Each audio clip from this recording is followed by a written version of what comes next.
Dakota Stage, how is everyone doing this evening?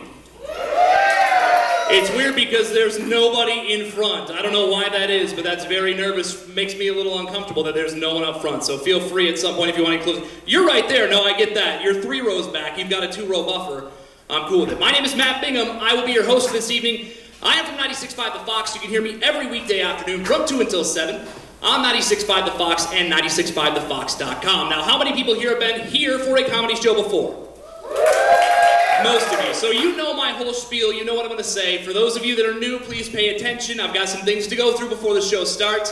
First and foremost, cell phones. Please make sure they are set to vibrate or silent or whatever the fuck you have to do to make sure it doesn't make noise during the show. Fair? Turn your cell phones off. If you get a phone call inside the room, please don't take it inside the theater. Go out into the lobby. That's what it's there for. Don't Snapchat and Instagram and FaceTime and do all that other stuff. Just keep your phone away. I realize there's some reasons why you might need to take a phone call. I get it. Go out in the lobby. Speaking of the lobby, there is beer, there is wine out there. It's a Saturday night. We want you to have fun. I will tell you that last night we had a female audience member tell a male audience member to suck her dick. So you have a lot to live up to. So please start drinking now. Have some fun. At some point, I want one female member to tell another, who they don't know each other, by the way. They were random. Just suck my dick sometime at some point this evening. DakotaStageLTD.com. That's where you want to go to find out all the stuff coming to Dakota Stage this summer and everything else that's going on. So make sure you check that out. We've got a great show. Dave Landau is here this evening. We'll have Zach Martina up in just a little bit. As I mentioned before, I do work in radio. I've worked in radio now for like 15 years. I got into radio right out of high school. I got an internship at a station, and I started in basically nearly half my life now. I've worked in radio, and I've got to do things that like I would never get to do otherwise in any other job. And there are 2 stories that I always tell people that happened really, really early on in my career that are 2 of the best stories that I think any radio guy will ever tell you.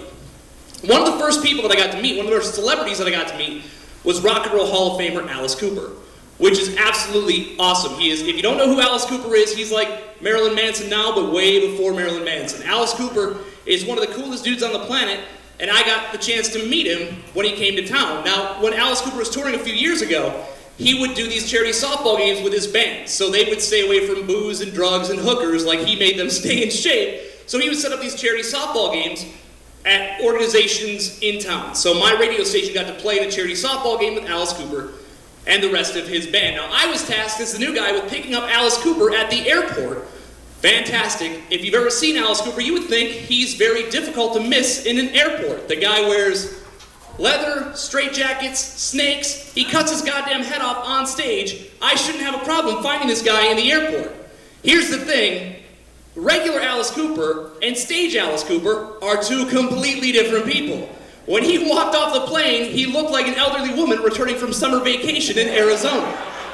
He's about 5 foot tall. He looks very frail. He had gigantic sunglasses on. He just got off the plane. Didn't make sense. That's fine. His hair is tucked up under a hat. I was waiting for small children to run up screaming grandma as this man, this Rock and Roll Hall of Famer, walks off the plane. Thankfully, the girl that I was with recognized him, snagged him before he jumped on the bus to the Old Country Buffet, and we lost him forever. So then, we have to get Alice Cooper to the charity softball game. Now keep in mind, we've been broadcasting the fact that he's coming to town to play in this game for months. So there are hundreds and hundreds of people at this softball diamond ready to watch Alice Cooper play softball. So imagine their disappointment when we drive on the field in an SUV and they think, oh, well, this has got to be Alice Cooper. And the first person that gets out of it is me. How disappointing is that to see some ginger-looking douchebag walk out of the SUV before Alice Cooper? There was an audible, aww. But then Alice Cooper comes out, people go nuts. It was awesome. So I go to the dugout, and my team says, hey, good news, you've got to lead off and start this game. Which sounds fine, great. I played baseball in high school, not well, but I played it, so I'm okay with this. Alice Cooper also pitches for his team, so now I have the dreaded task of trying not to knock out Alice Cooper with a softball if I hit it right back at his face. I'm going to venture a guess that the majority of you haven't played charity softball with a Rock and Roll Hall of Famer before. You don't want to knock his 2 front teeth out when you're playing. So, thankfully, Alice Cooper pitches, I get a hit, awesome. I can now say for the rest of my life, I have gotten a single off a Rock and Roll Hall of Famer. I will take that to my grave. It's one of the greatest things that's ever happened to me. Now, when I go to play defense, I play shortstop. Alice Cooper also leads off for his team. Again, he's Alice Cooper. People are there to see him. In his at-bat, what does Alice Cooper do? Pops up, straight up, to me playing shortstop. Now I'm tasked with I have two options. What am I going to do here? I can, one, catch the ball, make the out. Two, I can let the ball fall, make everybody in the whole stadium happy because Alice Cooper got a base. They all want to see Alice Cooper play softball. I can let the ball fall, give him the base, or I can make the out. What do you guys think I did? I made the goddamn out, it's right. That's exactly what I did. I got Alice Cooper out in a charity softball game. That's even better than getting a hit off him, except the chorus of boos that rained down on me for doing the right thing. I did what I was supposed to do. Everybody hated me. My parents were both in attendance. Only my mom cheered for me for catching the ball. It's like 10 years later, I still remember that, Dad, and I'm still a little bit upset about it that you booed me. The next day, I saw Alice Cooper at the concert. We were backstage waiting to do some stuff. He made it a point to point me out and call me out like, hey asshole, you got me out yesterday. Fantastic. I will never forget getting a hit, getting Alice Cooper out, and then having him yell at me for it the next day. One of the coolest things in the world. And I realized playing charity softball with Alice Cooper is pretty cool. It pales in comparison to the night I spent with Minnie Kiss. Now, I realize you guys are looking at me strange from what I can see. Minnie Kiss, for those that don't know, are four little people that traveled the world dressed as Kiss. And people would pay hundreds of dollars to see these guys on stage. There was Minnie Paul Stanley, Minnie Gene Simmons, Minnie Ace, Minnie Chris. Four little people dressed as Kiss that traveled the country. So we had them in town for a show. They have the makeup, they have the blood, they have the instruments. It's basically a Kiss show with little people, except the instruments don't do anything. They're just props. So you're basically watching a karaoke pantomime show all night long, and people eat it up because it's little people dressed as Kiss.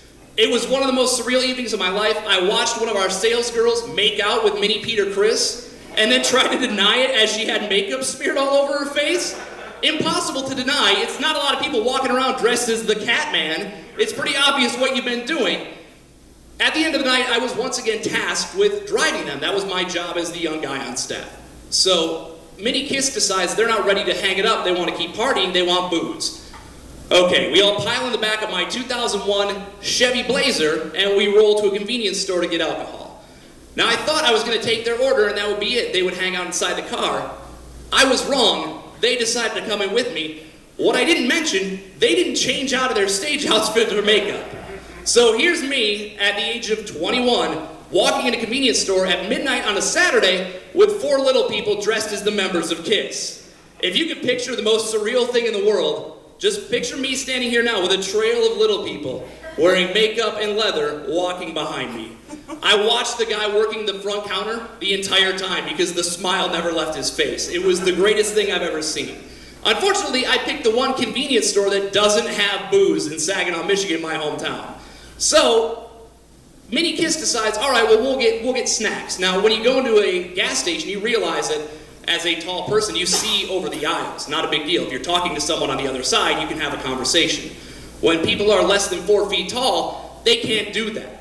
So Minnie Kiss, while trying to get snacks, aren't talking to each other. They're just sky hooking shit over the aisles. They're just throwing it to each other from one side to the other. So if you're standing at the doors, it looks like a goddamn poltergeist movie because shit's just flying around. It doesn't make any sort of sense, and I wish that people would have seen this, but unfortunately it was only me and Minnie Kiss inside the convenience store at the time. Now I wish that story got better, but that's kind of the end of it. Outside of, I got to take 2 members of Minnie Kiss to a strip club at the end of the night. Now thankfully they got out of their makeup, and Minnie Paul, who happened to be a girl, bought me a lap dance, but I think the whole evening would have concluded much better if I could tell you right now that I got a lap dance from Minnie Paul Stanley from Minnie Kiss. That did not happen, but imagine me telling my children someday, or my grandchildren, back when Grandpa was in radio, he got a lap dance from a 4-foot-tall girl dressed as Paul Stanley from Kiss.